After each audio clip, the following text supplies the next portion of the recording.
मैं मोहम्मद शहवार, कांग्रेस यूथ सदर और बाकी की सारी मेरी टीम है, सारे अहदेदार। हम लोग आज समाजवादी पार्टी जो अलायंस में है, हम अलायंस को सपोर्ट करने के लिए यहाँ पर आए हैं। हमको ऊपर से भी आदेश मिला है कि भाई अलायंस है, आप अलायंस को सपोर्ट कर सकते हो। इसलिए आज मैं, मेरे सारे अहदेदार, हम समाजवादी पार्टी को सपोर्ट करते हैं, अलायंस में हो। इसलिए हम पूरी कोशिश करेंगे कि भाई समाजवादी पार्टी के जो उम्मीदवार है शान-ए-हिंद मैडम, हम उनके साथ हैं और हम उनको जिताने की पूरी कोशिश करेंगे हमारी तरफ से, हमारे लोगों की तरफ से, और हमारी पूरी ताकत उनके साथ में है।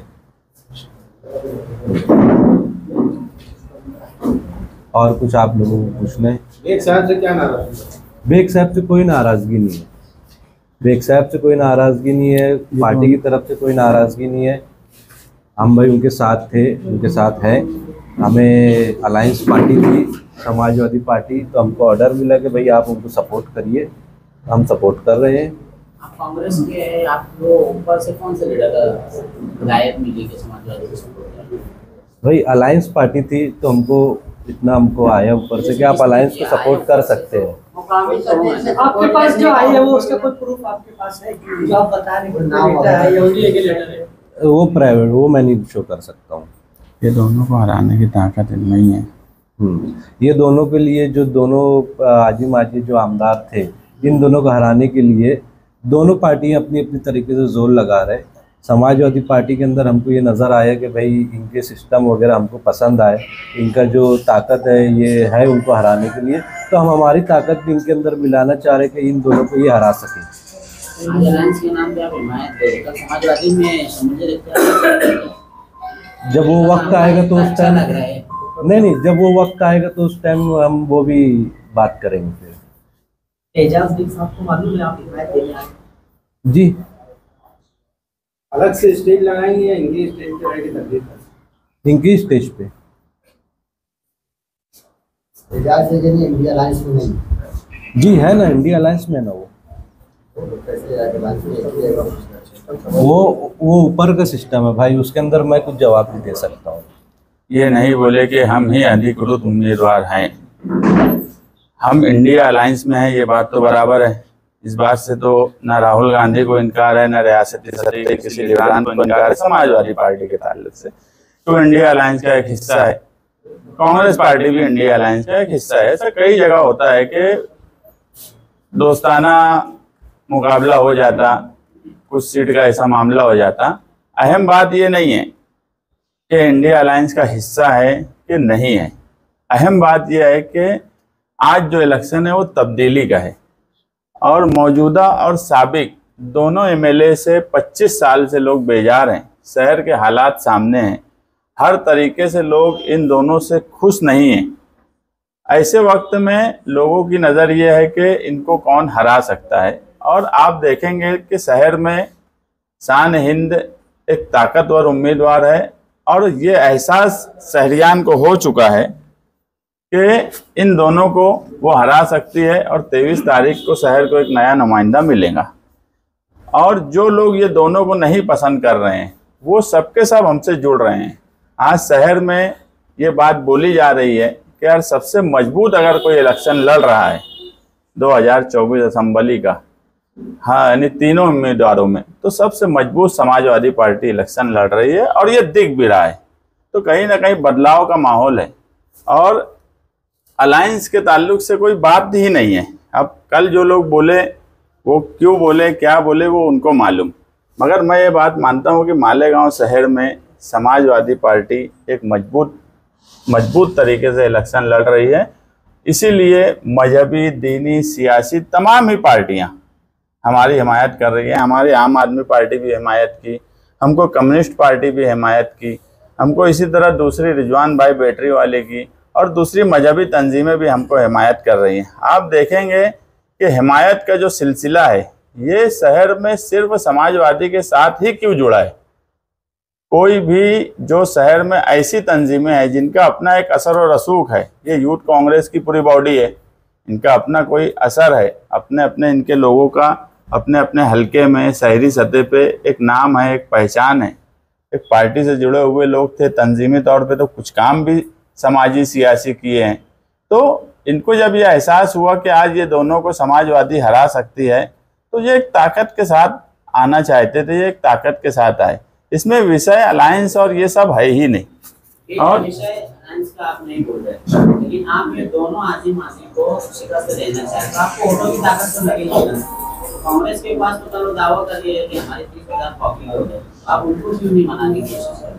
अब ये यार देखो, एक बात समझ लो कि सर्दी का एहसास है हमको, ये मालूम है कि सर्दी अब आने वाली है। जो चीज़ होने ही वाली नहीं है, जो आने ही वाली नहीं है, उस पर मैं क्यों बात करूं? तुम मुझे बोलेंगे सर्दी के ताल्लुक से बात करो तो मैं बताऊंगा कि सर्दी कितनी बढ़ेंगी, क्या बढ़ेंगी, मगर जो चीज़ की कोई अहमियत ही नहीं है, जो होने ही वाली नहीं है, जो आने ही वाली नहीं है, उसके बारे में बात करना भी जरा मुनासिब नहीं है। एक बात और मुस्तकीम भाई, अभी इलेक्शन तो 8 दिन बाकी है, तो एंड वक्त पे कांग्रेस की उम्मीदवार आपको मशवरा दे रहे कि आप बैठ जाओ, तो ऐसी क्या वजह हो सकती है कि वो एंड इलेक्शन के वक्त आपको मशवरा दे रहे? कौन मशवरा दिया? जैसे आपके ऊपर आरोप, अरे यार मैं बोलूंगा कि आसिफ शेख और मुफ्ती साहब दोनों बैठ जाएं तो बैठ जाएंगे क्या? बोल रहे आप बैठ, इसकी वजह क्या वजह हो सकती है? अरे यार मैं क्या बोल रहा हूँ कि मैं बोलूंगा कि यार ये दोनों को आज इलेक्शन लड़ना नहीं चाहिए। 25 साल का मंजर देखकर, शहर के तामीर और तरक्की देखकर, तो ये दोनों को बैठ जाना चाहिए, तो वो बैठ जाएंगे क्या? तो अलायंस में लड़े या नहीं लड़े? हाँ, कोई वोट डिवाइड नहीं होने वाली है, वोट सब बराबर हमको मिलने वाली है। हम वो हिसाब से हमारा काम है। हम इससे पहले ये बोले कि हम पूरा खाका बना के इलेक्शन लड़ रहे हैं। हमको ये भी मालूम है कि 20 तारीख को वोटिंग है, तो 19 तारीख को रात में 12 बजे क्या करना है, हमको ये भी मालूम है। कॉलोनी जलसे से समाजवादी पे आरोप लगा है कि इनको वोट देना बीजेपी को वोट देना, ये वोट काटने के लिए है। देखो ये तो ऐसा है कि एकदम हंसी वाली बात है। इल्ज़ाम वो लगा रहे जो खुद, ये बयान उनका खुद का था मौजूदा एमएलए का, कि मैं 2.5 साल यूपी सरकार के साथ रहा। यूपी सरकार के साथ मतलब बीजेपी के साथ। दूसरे एक उम्मीदवार हैं जो जग जाहिर है कि वो अजीत पवार के उम्मीदवार हैं। तो ये लोग इल्ज़ाम लगाएंगे कि समाजवादी बीजेपी के, तो ऐसा कोई लॉजिक बैठना चाहिए। कोई लॉजिक नहीं है, ऐसी बातों को लोग लेते नहीं। सत्य पर भी यही मामला चल रहा है कि अबू आसिम ने 4 ऐसी सीट खड़ी की है जहां पर वोटों की तकसीम हो सकती है और सेकुलर उम्मीदवार हार सकते हैं, जिसमें मालेगांव, धुलिया। समाजवादी कौन सी पार्टी है? सेकुलर है कि नहीं है, पहले ये बताओ। हिंदुस्तान की सबसे बड़ी सेकुलर पार्टी अगर आज कोई है तो समाजवादी है। हिंदुस्तान की तीसरी बड़ी पार्टी है, और ये वो पार्टी है कि जब बाबरी मस्जिद पर कार सेवक चढ़े थे तो मुलायम सिंह ने शूट का ऑर्डर करा था। ये वो पार्टी है। तो समाजवादी के ताल्लुक से, अबू आसिम आजमी के ताल्लुक से, उनके सेकुलरिज्म पे बात बोलना या उनके सेकुलरिज्म पे शक भी करना, मैं हमेशा मानता हूं कि हिंदुस्तान में 2 लीडर ऐसे हैं, एक मुलायम सिंह और एक लालू प्रसाद यादव, जिनके सेकुलरिज्म पे शक ही नहीं किया जा सकता। एमआईएम के स्टेज से शफीक राणा आप पर काफी गठबंधन जो बना था, महागठबंधन जो आपका बना था वो 10 साल के लिए बना था। देखभाल उसका, और ये था कि 10 साल तक की वो ये इलेक्शन, पिछला इलेक्शन वो लड़ेंगे और इसके बाद आने वाला इलेक्शन जो है वो दूसरा देखभाल लड़ेंगे, ऐसा कहा गया था। और उन्होंने कहा कि इन्होंने सब्र किया नहीं। उस पर आप क्या कहें? 12 नवंबर के लोग जब छुटकर आए 2022 सितंबर में, मुफ्ती साहब का सिटी पुलिस स्टेशन के कैंपस में ये बयान था कि मैं चाहता था अगला इलेक्शन बुलंद इकबाल लड़े। अगला इलेक्शन से मतलब ये था कि 2024 का, और यही बात मुफ्ती मोहम्मद इस्माइल कासमी साहब ने कही थी। और अगर उन्होंने ये बात इससे पहले भी बोली कि एग्रीमेंट उनके पास है लिखा हुआ, तो उनसे एग्रीमेंट मांगो। 2024 का इलेक्शन बुलंद इकबाल लड़ेगा। अल्लाह की मर्जी नहीं थी, उनका इंतकाल हो गया, उनकी बहन इलेक्शन लड़ रही थी, तो मुफ्ती साहब को उस बात का पास रखना चाहिए था कि अगर वो वादा बुलंद इकबाल के साथ था तो 19 के इलेक्शन में भी बुलंद इकबाल नहीं थे। उनका इलेक्शन शान हिंद और मैंने पूरी ताकत से लड़ा। अगर बुलंद इकबाल के ताल्लुक से उनकी ये लाइन थी कि अगला इलेक्शन वो लड़े, वो खुद का बयान भी दिए थे। और एग्रीमेंट अगर वो बोलते हैं तो एग्रीमेंट बता देना चाहिए।